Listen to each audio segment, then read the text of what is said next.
भक्तों, आने वाली 15 नवंबर उत्पन्ना एकादशी के दिन जिन लोगों के घर में खाई या बनाई जाती है, ये 3 चीजें उसके घर में पूरे साल होती है, धन दौलत की वर्षा। जी हाँ भक्तों, यह मार्गशीर्ष माह की पहली एकादशी पूरे के पूरे 99 वर्षों के बाद दुर्लभ संयोग में पड़ने जा रही। यह एकादशी कार्तिक के बाद पड़ती है, तो ऐसे में इस एकादशी का महत्व हिंदू धर्म के लोगों के लिए और भी बढ़ गया। और 15 नवंबर उत्पन्ना एकादशी के दिन भले ही पूजा पाठ ध्यान करना ना करना, लेकिन ये गुप्त चीज जरूर खा लेना। भगवान विष्णु जी और माता लक्ष्मी जी के आशीर्वाद से आपके घर में इतना पैसा आएगा कि संभाल नहीं पाओगे। साथ ही भक्तों, हम आपको इस प्रवचन में यह भी बताएंगे कि चाहे कुछ भी हो जाए, लेकिन 15 नवंबर उत्पन्ना एकादशी पर ऐसा खाना घर में भूल कर भी मत बनाना, और ना ही उसे खाना, पूरे घर परिवार पर संकट आ सकता है। साथ ही भक्तों, इस प्रवचन में जानिए 15 नवंबर उत्पन्ना एकादशी पर ऐसा क्या खाना चाहिए जिससे कि आपके जीवन में भगवान विष्णु की कृपा प्राप्त हो। साथ ही भक्तों, इस प्रवचन में हम आपको यह भी बताएंगे कि 15 नवंबर उत्पन्ना एकादशी पर भूल कर भी यह 5 काम कभी मत करना, नहीं तो कंगाल होते देर नहीं लगेगी। भक्तों, उत्पन्ना एकादशी पर आपको यह 5 काम कभी नहीं करने चाहिए। जो भी माताएं बहनें उत्पन्ना एकादशी के दिन इन 5 कामों को करती हैं तो उसकी जिंदगी बर्बाद हो जाती है, उसके घर में कंगाली छा जाती है। और जिस घर में भी ये 5 कार्य होते हैं, माता लक्ष्मी ऐसे घर को हमेशा के लिए छोड़कर चली जाती है। भक्तों, साथ में हम आपको यह भी बताएंगे कि 15 नवंबर उत्पन्ना एकादशी के दिन अगर आप इन चीजों का दान कर देते हो तो आपके घर में कभी धन की कमी नहीं होगी, हमेशा ही रुपया पैसा आपके घर में आएगा। इसीलिए आप प्रवचन को पूरा ही देखें, आधा अधूरा ना देखें। भक्तों, चाहे जो भी हो जाए, लेकिन उत्पन्ना एकादशी के दिन एक छोटी सी चीज जरूर खा लेना। यकीन मानिए, यदि अगर आपने खा लिया तो आपके जीवन से सारे कष्ट दूर हो जाएंगे। जी हाँ भक्तों, इस बार 99 वर्षों के बाद उत्पन्ना एकादशी ऐसे शुभ समय में पड़ने जा रही है जो हिंदू धर्म में सबसे श्रेष्ठ मानी जाती है। इस दिन किया गया कोई भी उपाय कभी भी निष्फल नहीं जाता, बेकार नहीं जाता, हमेशा लाभ ही लाभ प्रदान करवाता है। चलिए भक्तों, अब हम आपको उत्पन्ना एकादशी की थोड़ी सी जानकारी दे देते हैं। इस बार 2025 में उत्पन्ना एकादशी को लेकर लोगों के मन में बहुत शंका है कि यह व्रत 15 नवंबर को रखा जाएगा या 16 नवंबर को। पूजा कैसे करनी है, शुभ मुहूर्त क्या रहेगा, इस दिन क्या खाना है और क्या नहीं खाना है, इस प्रवचन में हम आपके सभी सवालों के जवाब देंगे। बस आपको इस प्रवचन को पूरा देखना होगा। कई लोग ये भी पूछ रहे हैं कि क्या उत्पन्ना एकादशी के दिन चावल खा सकते हैं या नहीं, क्या पहली बार यह व्रत किया जा सकता है। इन सभी सवालों का उत्तर हम इस प्रवचन में देंगे और साथ ही बताएंगे कि वह कौन सी चीज है जो इस दिन आपको जरूर खानी चाहिए। साथ ही भक्तों, उत्पन्ना एकादशी के दिन भक्तों गाय को एक चीज जरूर खिलाना चाहिए। अगर आप उत्पन्ना एकादशी के दिन गाय को यह चीज खिला देते हो तो माता लक्ष्मी जी की कृपा से आपके जीवन में धन आने के सभी रास्ते खुलते चले जाएंगे। चलिए भक्तों, अब हम आपको सबसे पहले उत्पन्ना एकादशी के बारे में थोड़ी सी जानकारी दे देते हैं। मार्गशीर्ष माह की कृष्ण पक्ष की एकादशी को उत्पन्ना एकादशी कहा जाता है। भारत में इसे अलग अलग जगह पर अलग अलग नाम से जाना जाता है। जैसे कहीं कहीं पर इसे उत्पन्ना एकादशी और कहीं कहीं पर इसे मोक्षदा आरंभ एकादशी और भागवत एकादशी के नाम से भी जाना जाता है। धर्म ग्रंथों में कहा गया है कि इस एकादशी का व्रत करने से व्यक्ति को पुण्य प्राप्त होता है, जो सभी तीर्थों के स्नान, दान, यज्ञ और व्रतों से मिलता है। यह एकादशी सभी एकादशियों की जननी मानी जाती है, इसलिए इसे वर्ष की प्रथम एकादशी भी कहा जाता है। इस व्रत को करने से मनुष्य के 7 जन्मों तक के पाप नष्ट हो जाते हैं, उसे ज्ञान, वैराग्य और भक्ति की प्राप्ति होती है। भविष्य पुराण में यह भी उल्लेख है कि जो व्यक्ति इस दिन उपवास रखकर भगवान विष्णु की पूजा करता है उसे विष्णु लोक की प्राप्ति होती है। उत्पन्ना एकादशी मनुष्य को अज्ञान, मोह और पाप से मुक्त कर मोक्ष का द्वार खोलती है। यही कारण है कि धर्म ग्रंथों में इसे मोक्षदायिनी और पापहरणी एकादशी कहा गया है। स्कंद पुराण के अनुसार उत्पन्ना एकादशी का व्रत करने से मनुष्य के सभी पाप नष्ट हो जाते हैं और उसे मोक्ष की प्राप्ति होती है। इस दिन भगवान विष्णु की आराधना करने से व्यक्ति को जन्म मरण के बंधन से मुक्ति मिलती है और वह वैकुंठ धाम को प्राप्त करता है।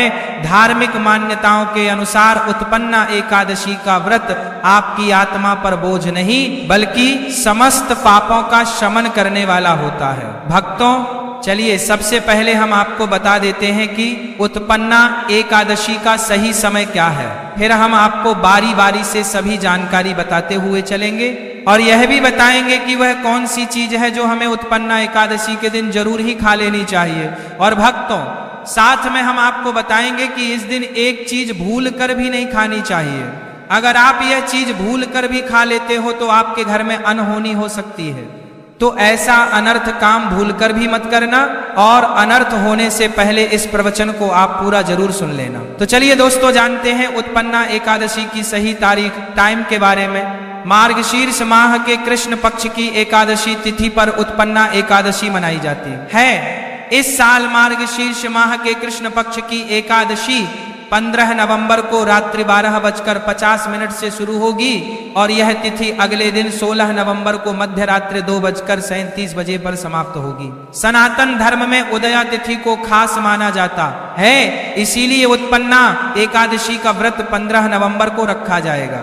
अब भक्तों, पारण की बात करें तो एकादशी व्रत में पारण का विशेष महत्व होता है, इसीलिए एकादशी व्रत का पारण करना शुभ मुहूर्त में ही करना चाहिए। एकादशी व्रत का पारण द्वादशी तिथि पर किया जाता है। ऐसे में उत्पन्ना एकादशी का पारण 16 नवंबर को दोपहर 1:10 से लेकर दोपहर 3:16 से तक पारण किया जाएगा। व्रत का पारण करने के बाद अन्न और धन का दान जरूर करना चाहिए। चलिए भक्तों, अब हम उत्पन्ना एकादशी की सरल पूजा विधि और शुभ मुहूर्त के बारे में जान लेते हैं। इस दिन को सही तरीके से और श्रद्धा के साथ मनाने के लिए सबसे पहले आपको सूर्योदय से पहले ब्रह्म मुहूर्त में उठना है। फिर स्नान करके पूजा स्थान पर जाएं और भगवान सूर्य को 1 लोटा जल अर्पित करें। बाद व्रत का संकल्प लें। संकल्प लेने के लिए अपने सीधे हाथ में जल लें और फिर 3 बार नमो भगवते वासुदेवाय का जाप करें और अपना नाम, गोत्र, स्थान, मकान नंबर या फ्लैट नंबर और क्षेत्र का नाम बताएं। इसके बाद अपनी इच्छाएं भगवान के चरणों में समर्पित करें और भगवान को प्रणाम करके जल अर्पित कर दें। अब पूजा की प्रक्रिया के बारे में जानते हैं। सबसे पहले एक अखंड फल जैसे सेब, नारियल या जो भी फल उपलब्ध हो बिना कटे हुए लें और उसे गंगा जल से शुद्ध करें। फिर भगवान श्री विष्णु की तस्वीर या मूर्ति रखें। अगर आपके पास मौली, पान, सुपारी, लौंग, इलायची या पान का पत्ता हो तो उन्हें भी सजा कर रखें। अब भगवान को बुलाने की प्रक्रिया जिसे प्राण प्रतिष्ठा कहते हैं, इसके लिए भगवान की तस्वीर को स्थापित करके उस स्थान का शुद्धिकरण करें। गंगा जल मिश्रित जल से उस स्थान पर छींटे डालें और एक फूल रखें। फिर भगवान को आचमन कराएं, तिलक लगाएं, अक्षत चढ़ाएं, फूलों की माला पहनाएं और पुष्प अर्पित करें। धूप दिखाएं और घी का दीपक जलाएं। ध्यान रखें कि दीपक को उठाना नहीं है। दीपक को जहां रखा है वहां चावल या फूलों का आसन बना ले और फिर दीपक रखें। अब भगवान को नैवेद्य के रूप में जो भी मिठाई आपके पास हो वो अर्पित करें। अगर मिठाई नहीं है तो मिश्री के दाने चढ़ा सकते हैं, लेकिन एक बिना कटा हुआ फल भगवान को जरूर अर्पित करें। फिर भगवान के सामने हाथ जोड़कर 108 बार ओम नमो भगवते वासुदेवाय मंत्र का जाप करें। अपनी मनोकामना की पूर्ति के लिए पान का बीड़ा तैयार करें। उसमें 2 लौंग, 2 इलायची और 1 सुपारी रखें। इस बीड़े को भगवान को अर्पित करें और 11 बार ओम नमो भगवते वासुदेवाय का जाप करें। फिर अपनी इच्छा भगवान के समक्ष व्यक्त करें। यदि आप धन की प्राप्ति के लिए पूजा कर रहे हैं तो भगवान से धन का आशीर्वाद प्राप्त करें। अब उत्पन्ना एकादशी की कथा सुने या उसका पाठ करें और फिर भगवान की आरती करें। अंत में फल का भोग अर्पित करें और प्रसाद को सभी भक्तों में वितरित करें। इस दिन अन्न का सेवन ना करें। यह व्रत का सबसे बड़ा नियम है। चलिए भक्तों, सबसे पहले हम जान लेते हैं कि उत्पन्ना एकादशी के दिन क्या ना करें। देखिए भक्तों, पहली बात, उत्पन्ना एकादशी के दिन व्यक्ति को किसी भी प्रकार के विवाद, झगड़े या दुष्टता से बचना चाहिए। इस दिन किसी से वाद विवाद करना या मानसिक अशांति लाना व्रत का उल्लंघन हो सकता है। व्यक्ति को इस दिन शांत और संयमित रहना चाहिए और किसी से भी द्वेष या कड़वाहट से बचना चाहिए। साथ ही इस दिन झूठ बोलने से भी बचें, क्योंकि यह व्रत के उद्देश्य के खिलाफ होता है।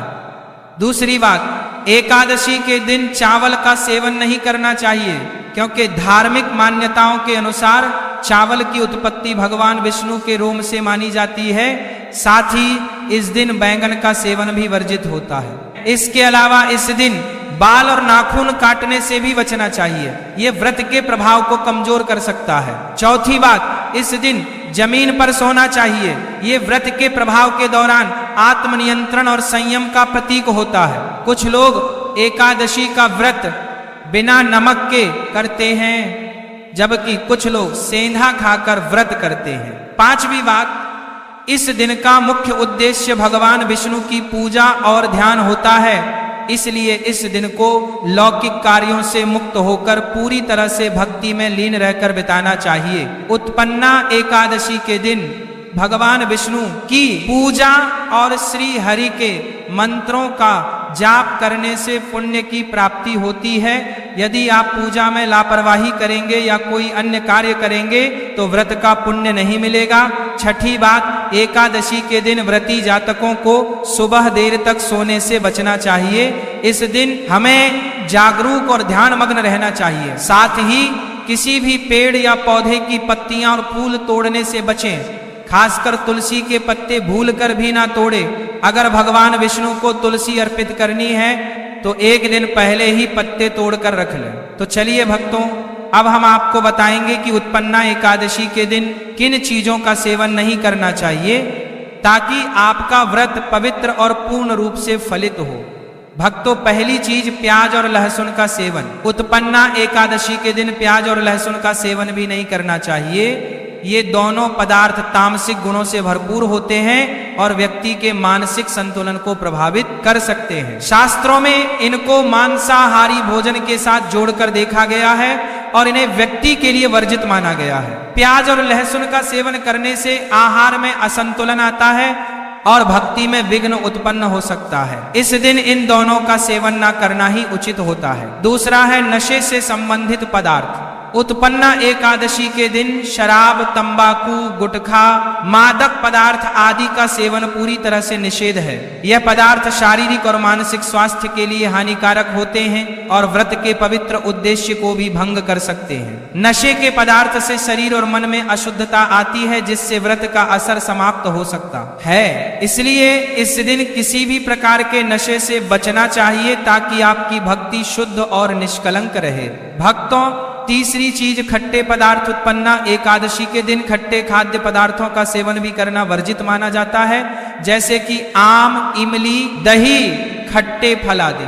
खट्टे पदार्थ तामसिक गुणों को बढ़ाते हैं, जिससे मानसिक स्थिति पर नकारात्मक प्रभाव पड़ सकता है। धार्मिक दृष्टि से भी खट्टे पदार्थों से शरीर में नकारात्मक ऊर्जा का संचय होता है, जो व्रत के उद्देश्य के खिलाफ है। इसलिए इस दिन खट्टे पदार्थों से बचना चाहिए। भक्तों, चौथी चीज, शक्कर और मिठाई का सेवन। उत्पन्ना एकादशी के दिन अत्यधिक शक्कर या मिठाई का सेवन भी नहीं करना चाहिए। शक्कर का अधिक सेवन शरीर में राजस और तामसिक गुणों को बढ़ाता है, जो व्रत के उद्देश्य के खिलाफ होता है। मिठाई और शक्कर का सेवन मानसिक स्थिति को प्रभावित कर सकता है और व्यक्ति को संतुलित रखने में मुश्किलें पैदा कर सकता है। हालांकि इस दिन हल्के मीठे फल जैसे केला, सेब, नारियल आदि खाए जा सकते हैं, लेकिन अधिक शक्कर या मिठाई का सेवन करने से बचना चाहिए। इन सभी चीजों से परहेज करते हुए इस एकादशी का पालन करें। भक्तों, पांचवी चीज, मांसाहारी भोजन। उत्पन्ना एकादशी के दिन मांसाहारी भोजन का सेवन पूरी तरह से निषिद्ध है। मांसाहार भोजन न केवल शारीरिक दृष्टि से हानिकारक होता है, बल्कि यह आध्यात्मिक रूप से भी हमारे पापों को बढ़ाता है। मांसाहारी भोजन से तामसिक गुण बढ़ते हैं, जो हमारी मानसिक शांति और संतुलन को प्रभावित करते हैं। भगवान विष्णु की पूजा और व्रत में सिर्फ सात्विक भोजन की अनुमति होती है, जो शुद्धता और भक्ति का प्रतीक है। इसीलिए इस दिन मांसाहार, अंडे, मुर्गा, मछली या किसी भी प्रकार के मांस का सेवन ना करें, इस बात का विशेष ध्यान रखें। तो भक्तों, इन सभी चीजों से परहेज करते हुए इस उत्पन्ना एकादशी का पालन करें। भक्तों, अब हम जान लेते हैं कि उत्पन्ना एकादशी के व्रत में क्या खाना चाहिए और क्या नहीं खाना चाहिए। भक्तों, उत्पन्ना एकादशी के दिन सेब जरूर खाना चाहिए। शास्त्रों में बताया जाता है कि भगवान के भोग में सेब आदि जरूर अर्पित किया जाता है।